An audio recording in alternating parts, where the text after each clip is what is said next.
Paz do Senhor, meus irmãos, graças a Deus. Hoje, nossa lição de número 4. O nosso tema é a iluminação espiritual do crente. Iluminação espiritual enquanto nós estivermos aqui. Não é quando nós formos arrebatados, irmãos. Iluminação é quando estivermos... Que iluminação que é essa? Nós vamos ver na lição que são as riquezas espirituais que nós podemos adquirir aqui nessa terra. Que nós podemos não, que nós temos que adquirir aqui nessa terra. Então, nosso texto áureo que está em Efésios, capítulo 1, versículo 17, diz assim: para que o Deus de nosso Senhor Jesus Cristo, Pai da glória, vos dê em seu conhecimento espírito de sabedoria e de revelação, ou seja, algo que é daqui. Claro que não é daqui o espírito de revelação, mas algo que nós podemos adquirir aqui nessa terra. Verdade prática, a vocação do crente inclui a herança das preciosas riquezas conferidas aos eleitos pela grandeza do poder de Deus. Não é daqui, porém nós podemos adquirir enquanto nós estivermos aqui. Quem concede? Aquele que é grande. Quem é grande? O próprio Deus. Deus é grande. Amém? Nossa leitura bíblica em classe que está em Efésios capítulo 1, do versículo 15 ao 23, diz assim: pelo que ouvindo eu também, a fé que entre vós há no Senhor Jesus e ao vosso amor para com todos os santos. Paulo aqui falando à igreja de Éfeso: não cesso de dar graças a Deus por vós, lembrando-me de vós nas minhas orações. O apóstolo Paulo sempre estava orando por aquele povo, para quê? Para que eles pudessem ter o desejo, ter a vontade, ter aquilo que nós podemos ter de...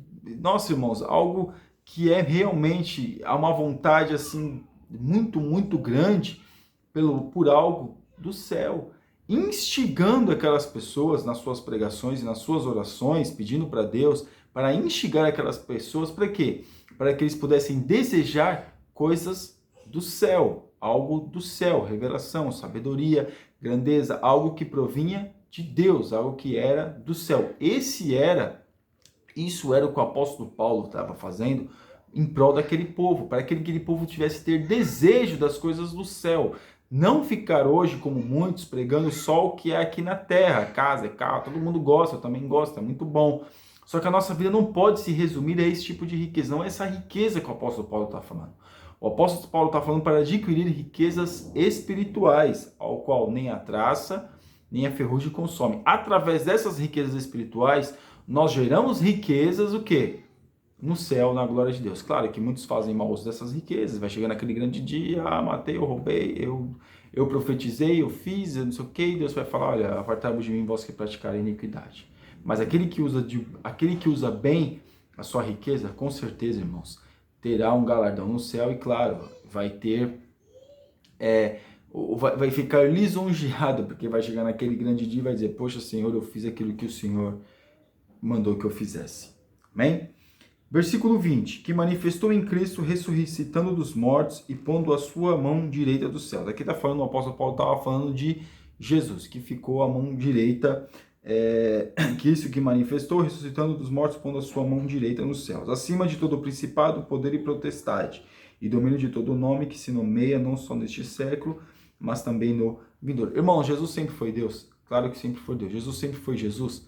Claro que foi Jesus na sua magnitude, na sua maravilhosa... Irmãos, não tenho nem o que mencionar palavras para descrever acerca de Jesus. Seriam poucas, na verdade não seriam nada.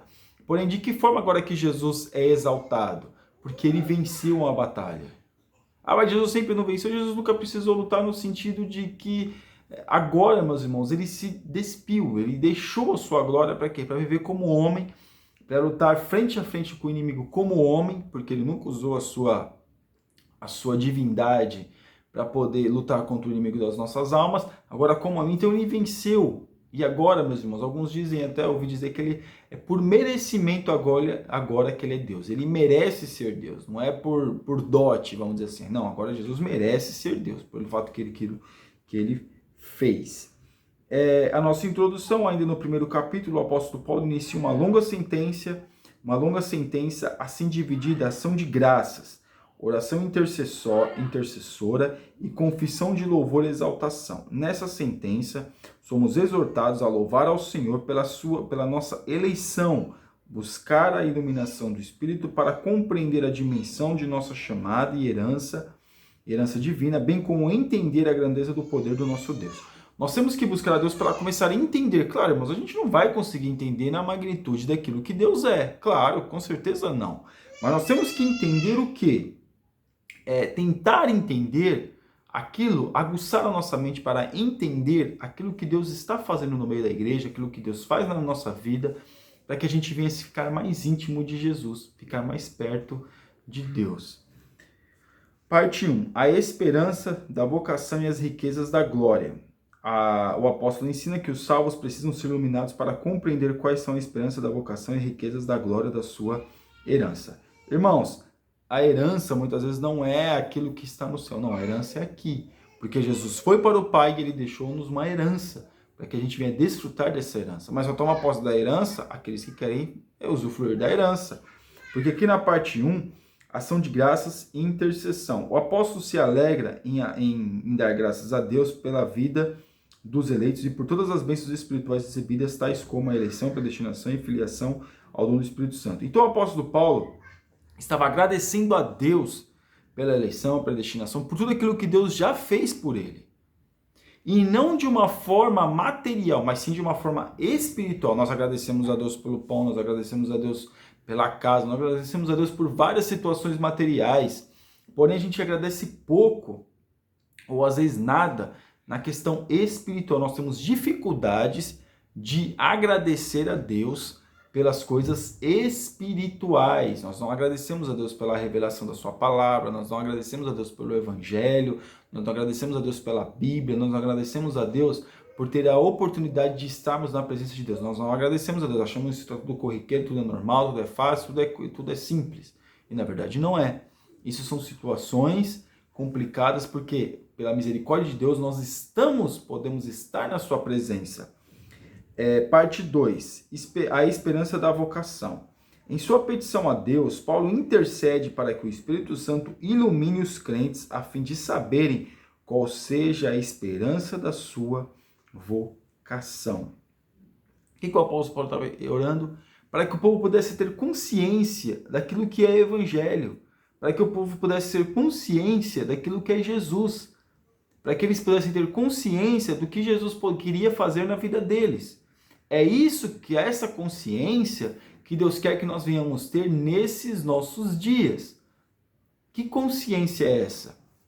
De termos o desejo de buscar a Deus, buscar verdadeiramente a Deus. Porque que o apóstolo Paulo está dando a esperança da vocação, que tinha esperança para que eles venham entender que de fato qual era a vocação deles, o porquê do evangelho, o porquê dos dons, o porquê de tudo isso. Era isso que o apóstolo Paulo queria mostrar para eles, o porquê dessas coisas. Não adianta ficar preso a bens materiais. Nós temos sim que buscar, claro, as coisas materiais, trabalhar, como eu falo várias vezes aqui, porém nós temos que ter a consciência de agradecer a Deus, de ação de graça pelos bens espirituais, como eu já disse. As riquezas da glória da sua herança. Quais são essas riquezas, irmãos? Riquezas refere-se a maravilhosas bênçãos que acompanham o plano da salvação, tais como o perdão dos pecados, a adoção de filhos e as bênçãos que serão desfrutadas no porvir. Claro, no porvir é o quê? É além de tudo isso. Mas hoje nós podemos desfrutar do perdão de Deus e também perdoar o nosso semelhante. É esse tipo de riqueza da sua glória, da sua herança, que Jesus deixou para nós desfrutarmos. Não se engane, eu sou dono da terra, eu como melhor dessa terra. Claro, você pode comer coisa boa, mas eu tenho que ser, porque Deus me prometeu, isso aqui. Só bens materiais, a gente fica focado nos bens materiais, mas o que Jesus quer dar para nós, ou mostrar para nós também, é os bens espirituais que nós podemos desfrutar aqui nessa terra. Parte 2. A sobreexcelente grandeza e força do poder divino. A sobreexcelente grandeza do seu poder. O apóstolo orou para que os salvos pudessem entender a sobreexcelente grandeza do poder de Deus. Perceba que a palavra sobreexcelente é traduzida do grego uperbalo, que na forma adjetiva significa extraordinário.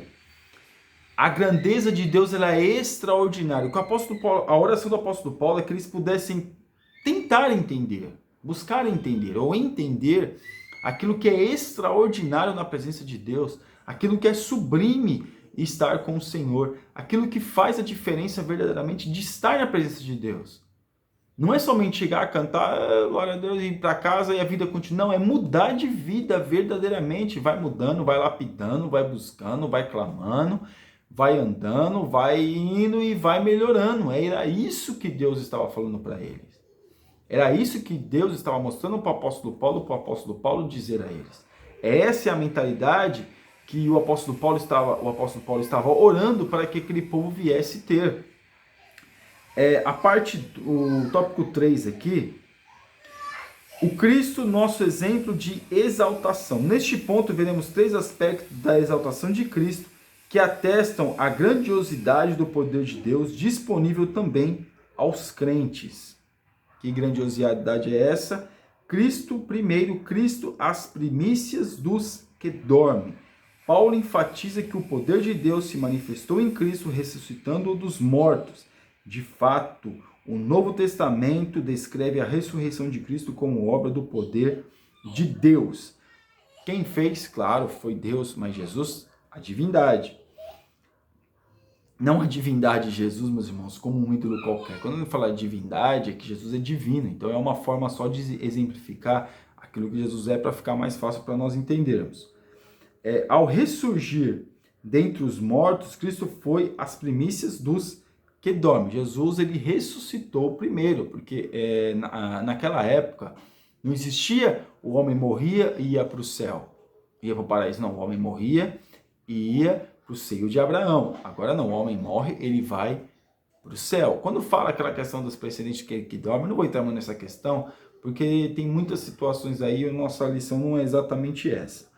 Mas aqui Jesus, ele foi o que ressuscitou primeiro e foi para a glória. Ele inaugurou o paraíso. Quando Jesus fala para o ladrão da cruz, ora, ainda hoje estará comigo no paraíso, perceba que quando Jesus morre naquele dia, muitos santos foram vistos na cidade de Jerusalém. E não é à toa, é difícil nós entendermos isso, que houve vários fenômenos sobrenaturais ali. Então veja que todos, uma questão aqui, que muitos entendem, e eu também concordo, que naquele dia sim, o paraíso foi inaugurado e as pessoas realmente que estavam no seio de Abraão passaram e foram para o paraíso. E aqui, parte 2, Cristo é elevado à direita de Deus. Paulo reforça o poder de Deus quando dá a elevação de Cristo ao trono, pondo-o à sua direita nos céus. Aqui está em foco a ascensão de Cristo em referência à promessa messiânica. O grau de exaltação para uma posição de honra e autoridade indica o completo triunfo de Cristo sobre o pecado e as forças do mal. Foi aquilo que eu disse no começo. Agora, Jesus não é Deus por dote, vamos dizer assim, ou porque ele é filho de Deus. Não. Diretamente de Deus, não. Agora, ele é merecedor dessa condição. Alguém disse isso e eu concordo. Agora, Jesus é merecedor, porque ele veio e ele provou que ele é o Filho de Deus. Ele venceu aqui. Então, agora não é... Não, agora Jesus é o Jesus vencedor, como está lá em Salmo 24. Ó portais eterno, abre seus portões, quem entrará o Rei da Glória. Quem é esse Rei da Glória? O Senhor Deus Todo-Poderoso. Esse é o Rei da Glória. Agora Jesus, não é apenas... Agora Jesus, ele se revela agora para nós como um Deus Todo-Poderoso. E também agora algum usou essa palavra merecedor e eu concordo. Cristo é exaltado sobremaneira. Nesse ponto, Paulo ensina que o poder de Deus exaltou Cristo acima de todo o principado e poder e potestade. Irmãos, não que Jesus não era exaltado. Agora o inimigo não pode mais dizer nada, porque Jesus ele veio, viveu como homem e venceu o pecado e cumpriu a lei. Jesus cumpre a lei e vence o pecado. Agora Jesus, ele é o quê? Ele é visto diferentemente, de uma forma diferente. Porque o mundo espiritual, a gente não entende como é que é as coisas do mundo espiritual. A gente pode ter uma ideia assim pela Bíblia. Então a gente vê que agora eles veem, claro, sempre viram Jesus como Senhor, mas agora como um vencedor, que venceu. Porque Jesus, ele venceu. Então agora Jesus é vencedor, não é apenas só pente um dedo. Não, Jesus ele venceu, porque ele venceu o maligno. Conclusão. E agora também, vamos agora já para a nossa conclusão. Embevecido com as bênçãos espirituais, Paulo mantém a adoração contínua ao eterno Deus, atitude que deve ser seguida por todos os salvos. A compreensão das dádivas da salvação demonstra o excelso valor daquilo que Deus fez por nós. Seus atos poderosos viabilizam a transformação e glorificação dos que creem. Aleluia.